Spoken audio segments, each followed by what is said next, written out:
যে কচি কচি মেয়েরা, ছোট ছোট মেয়েরা যারা বিয়ে করার জন্য লাফাইতেছো, এসো এসো, এগিয়ে এসো, তোমাদেরকে লাইভ দেখাই। দেখো এটা কি জানো, সুন্নি। এই যে দেখো রান্না চলতেছে, সেই সকাল 9টা থেকে রান্না চলতেছে। সকালে ব্রেকফাস্ট, লাঞ্চ, এরপরে তো আবার রাতেরটা বাকি আছে, রাত তো বাদই দিলাম। আগে দেখো সুন্নি, এগুলা চিন্তামি না, সুন্নি আবার কারে বলে। আর পেঁয়াজ, এগুলার গন্ধে মনে করো আমি যদি অন্য রুমে থাকি, ওই রুম থেকে চোখে পানি আসে। আর এখন এই পেঁয়াজ রসুন এগুলা এনে ঘুমাইতে হয়, রাতে ঘুমানোর সময় পেঁয়াজ রসুন পাশেই রাখি, কারণ সকালে উঠে তো কাটতে হবে, এগুলা নিয়ে তো আবার রান্না বান্না চড়াইতে হবে। আগে কাঁচামরিচ দেখলেই চোখে পানি চলে আসতো। ও মাই গড, কাঁচামরিচ ধরবই না। আর এখন দেখো কাঁচামরিচ এভাবে এভাবে ছুঁয়ে ছুঁয়ে দেখতে হয়, পারলে চোখ মুখে মাখতেও হয়, বুঝছো? এই যে যারা কচি কচি বাচ্চারা এসএসসি না পাস করতে বিয়ে করার জন্য লাফাইতেছো, রিয়াল লাইফ দেখো। এই যে দেখো, এটাই হচ্ছে তোমার বেডরুম।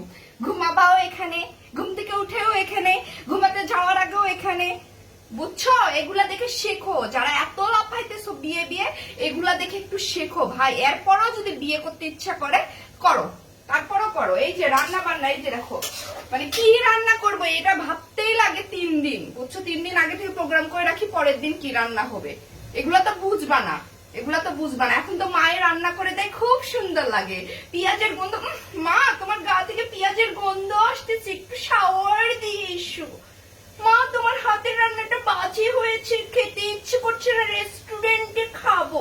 বিয়ের পরে রেস্টুরেন্ট থাকবে না, নিজেকে রান্না করে রেস্টুরেন্টের মতো প্রেজেন্ট করতে হবে সবার কাছে। আর হাজবেন্ডের মন হাজার রান্না করলেও পাবা না, বুঝছো? এই যে দেখো সকাল থেকে চলতেছে শুধু আইটেম, তার তো পেটে একটা তরকারি দিয়ে ভাত যায় না। মাকে তো অর্ডার করো 3টা 4টা তরকারি রান্না করতে হবে, আর এখন নিজেকে রান্না করতে হচ্ছে 3টা 4টা, নিজেকে রান্না করতে হচ্ছে। এরপর তো সামনে রোজা আসতেছে, এসো এসো, আমি চাই তোমরা এখন বিয়ে করো। এই যে কচি কচি বাচ্চারা, আমি চাচ্ছি তোমরা বিয়ে করো, বুঝছো?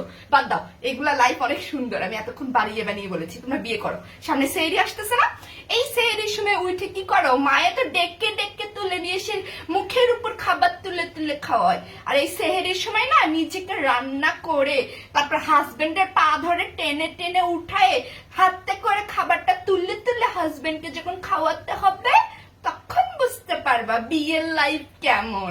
এসো এসো, বিয়ে করো, বিয়ে করো, সবাই বিয়ে করো, তোমাদের জন্য শুভ কামনা, বিয়েই করো। কারণ সামনে তো সেহরির আইটেম আসতেছে না, তারপর ওই যে ইফতারির সময় কি ইফতারি বানাবা।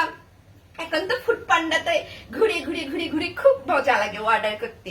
ইফতারির সময় না না এটা খাবো না, এটা খাবো না, এটা খাবো, এটা অর্ডার করি, তখন না অর্ডার চলবে না। তোমাকে 30 দিন অর্ডার করার জন্য টাকা দিবে, কি ভাবতেছো? অতটাও ভালো না, বুঝছো? উপরে উপরে যা দেখায়, বাস্তবে সেটা না।